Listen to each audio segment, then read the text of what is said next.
Olá, bem-vindos a mais um Vida Consciente. Estamos aqui hoje com o Dr. Marlon Fiorentini, cirurgião urologista, e vamos conversar, trazer aqui um pouco sobre um pouco do nosso Novembro Azul, que não dá para esquecer dele, né? Mas não levando um mês só dentro da preocupação, vamos dizer assim, para nós homens aí, que a gente tem que ter sobre essa questão, né? Mas claro, tocando um pouco dentro do conceito do Novembro Azul e também trazendo um pouco do que hoje a gente tem nesta área, como a gente trata, principalmente como a gente cuida, né? E conhecendo um pouco mais do Marlon. Marlon, obrigado, bem-vindo ao nosso programa Vida Consciente, é um prazer. Obrigado, eu agradeço a oportunidade de poder conversar hoje contigo, Marcelo, e também com a tua audiência. É uma honra aí estar participando do teu programa. O prazer é nosso. Bom, dentro desse contexto, Marlon, o que eu acho que a gente podia começar o nosso apanhado? A gente estava conversando um pouco antes do programa, e uma das coisas que eu acho que vale desmistificar dentro da área da urologia é a questão, entre aspas, da tecnologia que a gente tem hoje, né? Sim. Ou seja, como hoje é o tratamento, como é que a gente faz, como é que a gente trabalha hoje essa área frente ao que era no passado. O pessoal ainda acha que, como todo o homem meio turrão, meio comigo nada acontece, está tudo tranquilo. E qual é a abordagem? Como é que a gente enxerga a urologia dentro disso e como é que está a tecnologia hoje dentro dessa área? Bom, vamos fazer esses dois apanhados, assim. Uma é em relação a essa questão da saúde do homem, né, que eu acho que essa desmistificação ela é fundamental, ela é importante, porque durante muitos anos o homem sempre, né, foi mais preconceituoso em relação ao cuidado com a sua própria saúde, e comparativamente as mulheres têm o costume, a rotina de procurar o seu ginecologista, o seu médico e fazer uma avaliação, e o homem não vai avaliar rotineiramente nenhuma situação, a não ser que esteja com algum problema realmente. E eu acho que nesse sentido, essa conscientização sobre a saúde do homem ela é importante, no sentido de dizer e deixar claro que o homem também precisa rotineiramente procurar o seu médico, o seu urologista, o seu clínico, o seu cardiologista, o seu médico, para fazer uma avaliação, para fazer uma conversa, para fazer alguns exames, para ver se a situação de sua saúde realmente está bem, né? E em termos de tecnologia, eu acho que isso é uma coisa muito interessante também. A situação mudou bastante em termos assim de como são tratadas os problemas, as doenças em relação ao que era no passado. Então, por exemplo, no passado, a maioria das situações eram tratadas das doenças, né? A pessoa tinha um câncer, tinha um tumor, tinha que fazer uma cirurgia às vezes muito mutilante, uma cirurgia com cortes muito grandes, e hoje se dispõe de tecnologia que permita que não seja mais tão agressivo esse tratamento, que seja, vamos dizer, mais ameno e mais factível e mais plausível, que as pessoas realizem o seu tratamento e tenham um bom resultado de uma maneira menos agressiva do que no passado. Então, nesse sentido, a tecnologia nos ajudou bastante, sem dúvida. Voltando ainda um pouco da questão da procura do homem pelo médico, isso tem melhorado, isso tem mudado, vamos dizer assim, na tua experiência aí dos últimos anos, os homens têm buscado mais? Me parece que sim. Assim, por exemplo, um dado interessante de uma pesquisa publicada há um tempo atrás mostrou que 60% das consultas para os homens são agendadas pelas mulheres. Então, isso é uma verdade. É um dado bem interessante e curioso, né? Mas parece que os homens têm procurado, sim, mais a sua avaliação, essa questão do movimento do Novembro Azul, floresceu uma conscientização nos homens e muitos homens têm nos procurado, não só em novembro, mas em outubro, em novembro, em dezembro, nos outros meses também, para fazer a sua rotina, para fazer os seus exames, e vem a consulta relatando, olha, não estou sentindo nada, mas eu queria fazer alguns exames, eu queria conversar, eu queria ver se eu estou bem realmente. Acho que é uma coisa bem interessante. O conceito hoje, dentro do como cuidar, o pessoal fica muito no controle do PSA ou... Porque hoje a evolução, entre aspas, do PSA, ele é meio confortável também, né? Muito. O pessoal diz, não, o que eu tenho que fazer? Eu vou controlar meu PSA está dentro de níveis bons, exatamente. Então eu estou bem. Não é bem isso também só, né? Exatamente. São coisas interessantes, né? Essa questão da tecnologia, de como que a coisa evoluiu. Porque o PSA ele surgiu na década de 80. Aí vamos pensar, mas ia até a década de 80, ninguém tinha câncer de próstata, por exemplo. Falando do câncer de próstata, que é o câncer mais comum. Explica o PSA, para quem não conhece. Então o PSA ele é um exame, ele marca, ele é uma proteína produzida basicamente pela próstata, né? Então, e se consegue detectar esses níveis dessa proteína através do sangue. A questão que se sabe, as pesquisas demonstraram, é que ocorre uma elevação desse valor de PSA, que ele não é uma coisa estática. Às vezes a pessoa diz, meu PSA é 1, meu PSA é 2, eu fui lá medir de novo, deu 2.3, deu 1.4, deu diferente. Sim, ele varia hora a hora, dia a dia, ele não é um valor fixo, né? Mas a gente sabe que em determinadas situações ele muda, ele se eleva. Então, basicamente, em situações de inflamação da próstata, em situações de crescimento da próstata e em situações também de câncer de próstata. Então, ele é um exame que ele tem uma boa sensibilidade, ou seja, ele detecta alterações quando existem, porém, às vezes não é específico, ou seja, ele também dá alterado em outras situações que não o câncer de próstata. Então, ele é um bom exame, ele é um bom marcador. Hoje se sabe muito mais sobre ele do que quando ele foi descoberto, lá na década de 80. Se sabe muito mais sobre valores, sobre janelas, sobre intervalos, sobre outras formas de medir o PSA também, outras formas. Existem outros índices que podem se fazer a partir do valor do PSA total, do PSA livre, um outro exame que está começando a ser disponibilizado para o PSMA, para o PSA. Então tem uma série de situações que melhoraram também nos últimos anos, né? Então o PSA é importante, se sabe muito mais sobre ele. A questão do toque retal, que é o pavor dos homens, ele ainda é importante, tem um valor, vamos dizer, menor do que já teve, porque o exame de toque ele teve uma importância fundamental, especialmente quando a gente não tinha o PSA.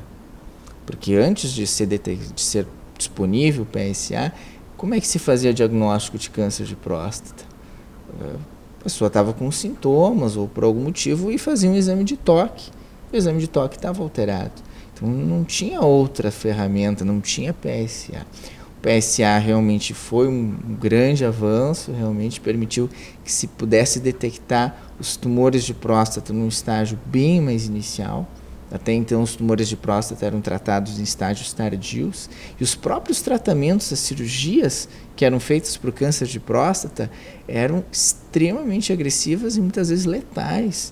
A cirurgia de próstata antes dessa época, antes da mudança da técnica que ocorreu na década de 80, houve uma mudança da técnica cirúrgica e até então a cirurgia de próstata era feita por poucos médicos e ao custo de um sangramento exuberante, numa época em que a aquisição de doenças pela transfusão sanguínea era muito mais alta também.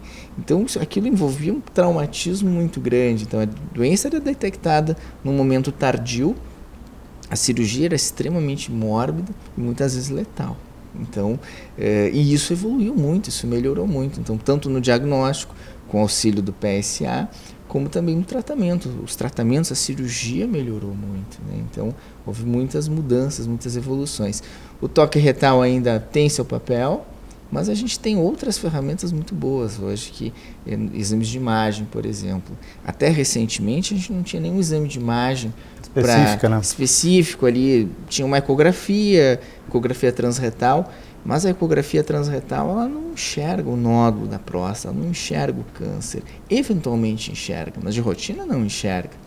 E hoje existe, por exemplo, a ressonância magnética, que é um novo exame, a ressonância magnética da próstata específico, que é um exame que tem uma sensibilidade, uma especificidade formidáveis, assim, então nos deixa muito mais tranquilos hoje na avaliação do homem com uma situação de possível câncer de próstata ou suspeita de câncer de próstata. Então, evoluiu muito, a tecnologia nos ajudou muito a evoluir. Então, PSA é importante, exame de toque é importante, exame de imagem são importantes, mas o toque já teve o seu papel mais importante. Hoje é possível que em alguns casos a gente possa omiti-lo até, né? Nem sempre, não é obrigatório hoje todo ano lá e fazer o exame de toque. Isso é uma coisa que mudou, que esse é uma quebra de paradigma, por isso que eu provoquei até a nossa discussão. Só para fazer um parênteses, o PSA se coleta no sangue. É um exame de sangue. É um simples exame de sangue que tu pode colocar lá como controle de rotina. Eu faço isso há muito tempo. Tenho caso na família de problema de câncer de próstata. Acompanho, sei lá, mais de 20 anos já esse processo, ou seja, para mim é um processo controlado e um cuidado específico que eu tenho, mas é um exame de sangue. Então, um exame de sangue tu pode colocar rotineiramente, a cada 6 meses, uma vez por ano, por exemplo, com aquele famoso check-up. Então, na pior das hipóteses, no teu check-up, coloca mais alguns itens dentro do teu exame de sangue que ele não é agressivo e salva, né, situações muito mais complexas que a gente vai ter lá para frente, né? Uma situação que eu gosto de frisar, assim, que um simples exame de sangue nos ajuda bastante. E claro que o exame de toque ele é importante, ele tem sua importância também, mas hoje não é mais necessário que a pessoa se prive de ir ao médico, ao urologista, para avaliar se ele tem algum risco, alguma suspeita de câncer de próstata, por medo de fazer um exame de toque. Então eu sempre digo, bom, então não faz o exame de toque, mas vai lá e avalia, porque se não quer fazer o exame, tem outras ferramentas que nos ajudam também. O importante é não deixar de ir, né? E correr o risco de chegar num determinado ponto que tu não tem muito mais o que fazer, a não ser partir de uma situação para outra. Exatamente. Né, por preconceito. O importante era exatamente isso. Eu acho que a gente tem que quebrar esse paradigma que a gente tem, principalmente com os mais velhos. Né? Eu sei com a questão de meu pai, meu avô e coisa e tal, que a gente ainda tem aquele contexto lá de não posso, não vou. Não precisa hoje tanto ir para o processo do toque. O importante é estar lá, é controlar, é cuidar. O contexto e o conceito do Novembro Azul, que eu participo, eu apoio. Quando a gente fez a nossa conversa com o Marlon, não deu para encaixar a agenda do Marlon que a gente gostaria, era para a gente ter conseguido conversar em novembro, né? Não deu, estamos conversando hoje, mas levando isso em questão, o ano inteiro a gente continua na mesma situação. Novembro apenas toma um highlight mais forte, né? Ele é dado uma importância mais forte para a gente lembrar, que nem é feito para as mulheres, né? Onde a gente faz também, onde tem todo esse trabalho, que é também dado um forte apelo ao câncer de mama, a convidar para fazer esses preventivos, a sensibilizar a sociedade inteira, né? Então, é isso. Convido vocês a terem este cuidado. A gente vai, durante o programa aqui, desmistificando e conversando mais e mostrando, mas, por favor, por favor, não deixem de... Não deixe de fazê-lo. Não deixe de fazê-lo. A gente vai ter um breve intervalo e retorna logo, logo.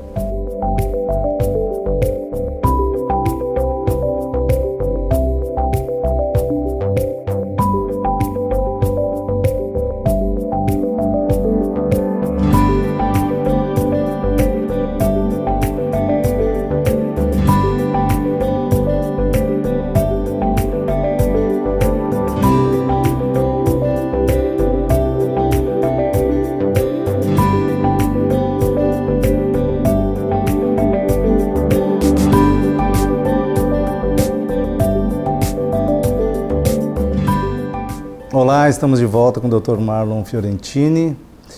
E, Marlon, agora eu vou fazer uma pergunta que eu acabo fazendo frequentemente para o pessoal, é do Marlon. Certo. Qual é hoje o motivador do Marlon? Né? Qual é o que faz o Marlon levantar hoje e dizer, pô, essa é a profissão que eu fiz, que eu gosto, que eu busquei. Como o Marlon chegou até ela? Em que momento o Marlon se viu médico? Sim. O Marlon já nasceu médico, ele encontrou a medicina no caminho, ele encontrou a cura, ele encontrou as pessoas. Sim. Como é que nasceu isso na tua vida? Vamos conversar então no retrospectivo, lá atrás, né? Então, eu me formei no ensino médio, foi em 1997, faz alguns anos, e aí na época eu até tinha outros interesses. A minha ideia inicial era, de adolescente, naquela época era ser militar da Força Aérea. Esse era meu sonho naquela época, né? Então, e meu sonho era ser piloto da Força Aérea, né? E eu fiz as provas todas e acabei tropeçando na parte médica, na avaliação médica, porque tinha um probleminha ortopédico ali, né? E aquilo me chateou muito, fiquei muito, muito chateado na época de ter impedido a realização de um sonho por causa de um problema médico. E aí a motivação foi assim, bom, quem sabe eu posso ajudar outras pessoas também e seguir um caminho no sentido de poder auxiliar as outras pessoas a superar suas dificuldades. Então esse foi o motivador na época, e decidi, não, então eu vou fazer medicina, acho que eu vou para essa área. E aí decidi entrar na medicina. Em 99 entrei na Faculdade de Medicina em Porto Alegre, na Universidade Federal, e formei a faculdade, terminei em 2004. Em 2004 fiquei bastante na dúvida de que área eu seguiria naquela época e acabei optando pela cirurgia. Achei que existiam algumas especialidades dentro da área cirúrgica que me agradavam bastante, me traziam bastante interesse e motivação.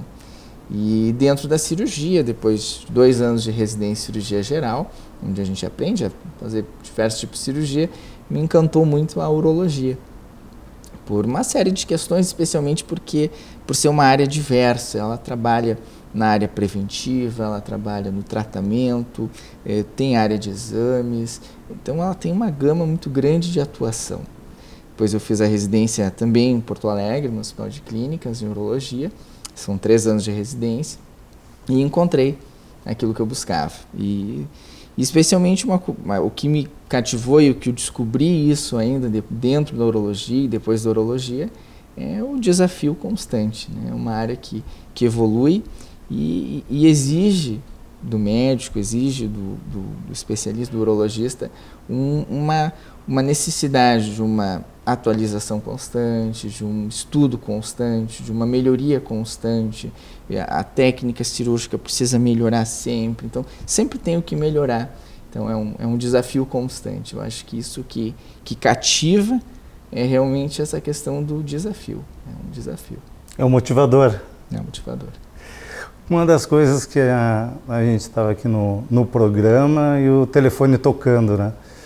Isso é uma coisa também interessante e está muito vinculada à pessoa. Apesar de fazer parte do papel do médico, né, as pessoas do outro lado, eu não sei nem quem era que atendeu, eu só vi tu atendendo, mas isso está no teu perfil, né?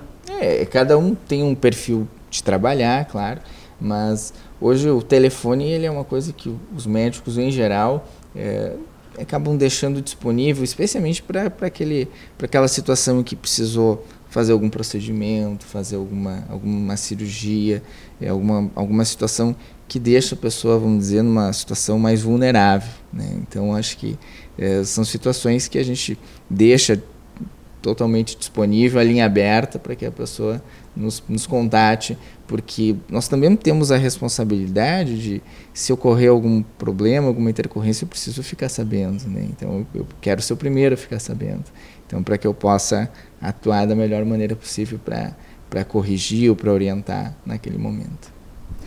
a gente falou em que tu também atua, né? E eu queria que tu explicasse um pouquinho toda a gama que tu atua dentro da parte cirúrgica, mas me chamou a atenção dentro da parte oncológica, em cirurgia de que 6, 8, 10 horas de cirurgia. Isso aí é quase que um atleta cirúrgico para fazer isso.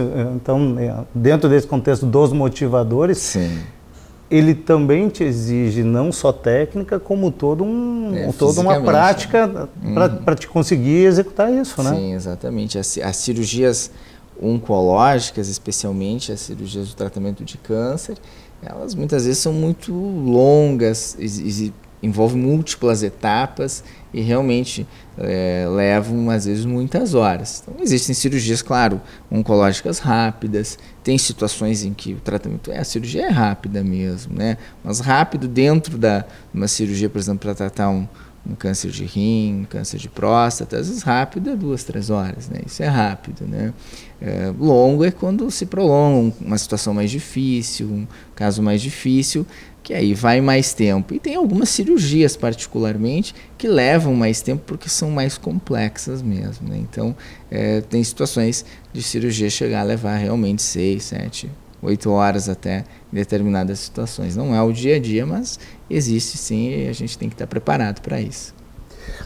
Uma das coisas, eu te comentei até por questões pessoais, que a minha esposa passou por uma cirurgia aqui em Novo Hamburgo, eu fiquei extremamente satisfeito com o atendimento do hospital que foi, e um dos pontos, e foi laparoscopia também, e foi colocado que hoje aqui na região a gente tem um dos melhores equipamentos do Brasil. Fala um pouco para a gente sobre isso, sobre a estrutura daqui de Novo Hamburgo e região, como é que a gente está hoje e que também desmistificando algumas questões, claro, que a gente não precisa sair daqui para Porto Alegre, não precisa sair daqui para outro lugar. Ou seja, como é que está a região servida com a estrutura médica dentro da tua área de atuação? Eu acho que a gente tem hoje, não só acho, tenho certeza que a gente tem em Novo Hamburgo plenas condições técnicas de infraestrutura física e humana de efetuar a maioria dos tratamentos, por exemplo, na parte oncológica. Não temos nada a perder na parte de laparoscopia, os equipamentos realmente estamos bem servidos, é possível fazer uma cirurgia, a gente chama minimamente invasiva, com uma qualidade muito, muito boa, assim, não temos, em termos de infraestrutura, nada a ficar devendo nesse sentido em relação aos grandes hospitais de Porto Alegre, por exemplo. Eu sei que tu já citou, posicionou bem o pessoal com relação ao que tem que se buscar, mas o que mais que tu tem para dizer ou reforçar sobre a ótica dos nossos telespectadores, nossos amigos, homens, aqueles que ainda têm os seus receios com relação ao urologista? O que tu diz para eles, o que ainda tem para dizer ou para reforçar para a gente finalizar o programa? Bom, então, deixar uma mensagem, né, sobre a saúde do homem. Eu acho que a gente não conversou até agora aqui, mas eu acho que lembrar que a saúde do homem ela é muito mais do que lembrar só do câncer de próstata. O câncer de próstata é o câncer mais comum do homem, sem dúvida, mas lembrar que a saúde do homem envolve o cuidado consigo mesmo.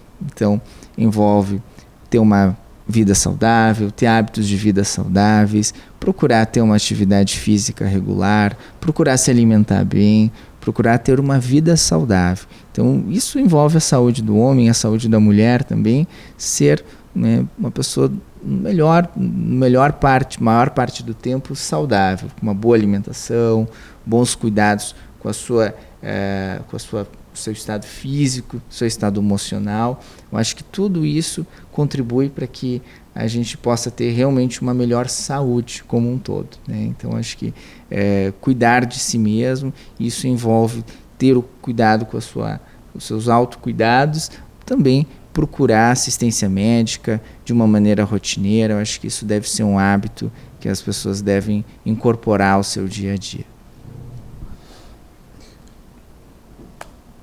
Agradeço ao Marlon, agradeço a presença de vocês novamente aí do outro lado das câmeras. Fica aqui, né, todas essas informações. a consideração sobre o holismo, né? Sobre a visão do homem como um todo, de forma completa, ela é fundamental. A gente não é só um pedaço e a gente... isso é uma questão que eu comento bastante quando a gente fala um pouco de cultura, né? Do lado da medicina oriental e da medicina ocidental. Sim. A gente aqui, por escola, trata o problema. Sim, sim. O correto é não deixar ter problema, ou seja, é passar a ter toda essa estrutura de forma que tu seja pleno, tu esteja pleno, tu te cuide, tu entenda e possa ter essa vida assim muito mais controlada, muito mais tranquila, de fato, e dentro disso tu não ter o problema que potencializa, o que vira doença, exatamente, né? E aí te exige uma ação para a gente ter um tratamento ou coisa do gênero. Então fica assim esse convite, fica assim esse posicionamento, é a nossa crença do programa Vida Consciente.